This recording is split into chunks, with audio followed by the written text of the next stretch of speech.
name is Debbie. Today we're going to explore the carbon footprint of t-shirt transportation.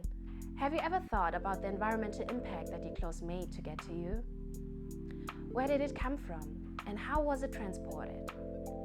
Was it shipped by a large container vessel or put on a cargo plane? For at least some part of the journey, it was probably carried on a truck or van to deliver it to the store.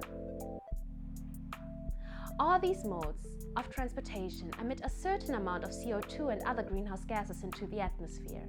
In this lesson, we will calculate the carbon footprint that these clothes are making on their journey around the world from manufacturers to customers like you and me. Most of your clothes' toxicity comes from its production, but certainly transportation has its share in carbon emissions that shouldn't be neglected. Maybe some of your clothes are made locally, but generally most of the world's clothes come from countries with cheaper labor and travel thousands of kilometers before they end up at your local fashion store. Not to mention that the production of one single piece of clothing involves many different countries that aren't necessarily close to each other, which highly increases the number of kilometers if taken into account. And also to consider the natural resource extraction and processing and the energy used to power the factories making the clothes. These might be oil or coal-powered factories. Garments or clothing, similarly to the other freight, is usually transported by 4 different modes of transportation: ships, planes, trucks, and trains. Clothing is mostly transported by ships and planes if it's a long-distance trip, while rail and road transport are more suitable for shorter distances.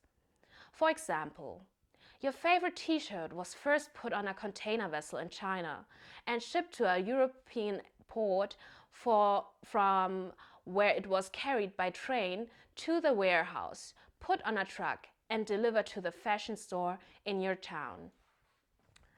Example: how much carbon footprint is in one t-shirt which traveled 30,000 kilometers? Calculation process. First, we need to find out how many t-shirts are in 1 ton. If 1 ton is 1,000 kilogram and one shirt weight is 0.2 kilogram, 1,000 kilogram multiplied by 0.2 kilogram equals 5,000 t-shirts. From this, we can conclude that 5,000 t-shirts emit 25 grams CO2 per ton per kilometer, since average carbon footprint per ton of one container ship is 25 grams CO2 kilometer per ton.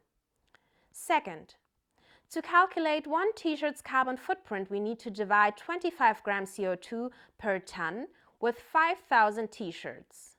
25 divided by 5,000 equals 0.005 grams CO2 per kilometer is carbon footprint of one t-shirt. Third, now we will calculate the total carbon footprint for a t-shirt traveled 30,000 kilometers by ship. Total carbon footprint ship equals t-shirt carbon footprint multiplied by travel distance 0.005 gram CO2 per kilometer multiplied by 30,000 kilometer equals 150 grams CO2 per kilometer. Total carbon footprint for this trip is 150 grams CO2 per kilometer. And for distance traveled by train, 65 divided by 5,000 equals 0.013 gram CO2 per ton per kilometer. Total carbon footprint train, 10,000 kilometer multiplied by 0.013 gram equals total carbon footprint train, 10,000 kilometer multiplied by 0.013 gram equals 130 grams CO2 per ton per kilometer. Total carbon footprint for transport is total carbon footprint ship plus total carbon footprint train, 150 plus 130 equals 280 grams CO2 per ton per kilometer. Yearly 2 billion t-shirts are produced in the world. Since 25% of world t-shirt export is from China and 7% from Vietnam, we can say that 1/3 t-shirts traveled around 40,000 kilometers. 30% of 2 billion is 600 million t-shirts.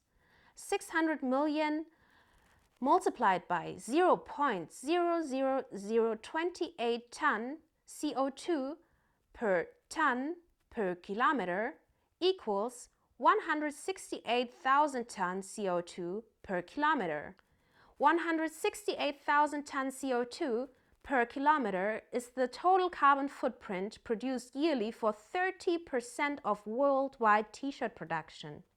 To compare, this is equal to the carbon footprint of 1,000 cars. Task: calculate carbon footprint for one t-shirt that has traveled 40,000 kilometers with a plane. Follow the procedure that was just explained for help. Note: don't forget to convert tons into kilograms before the calculation. Global carbon dioxide emissions are one of the world's biggest problems, threatening the very survival of the planet Earth. Transport is responsible for 25% of the emissions due to the use of fossil fuels. With a simple mathematical example, we showed how much fuel is spent on transporting one t-shirt. But in recent years, the online sale of clothing and footwear has brought many innovations to the transport and logistics sector. Large and rapid growth has required a real small revolution in business. Courier services also faced the great challenges. Instead of the previous delivery of one shipment with several packages to retail stores, especially in shopping malls, for example, delivery to one address, we now have a situation where each individual package from such a shipment is delivered directly to the end customer. For the first time, online users are getting used to bringing a changing room at home. For example, buying several products, trying them out, and returning those they do not want to keep. As a result, our t-shirt often travels much longer and its carbon footprint is at least doubled. All these facts lead us to the only right path. Let us buy responsibly and be conscientious citizens of this world.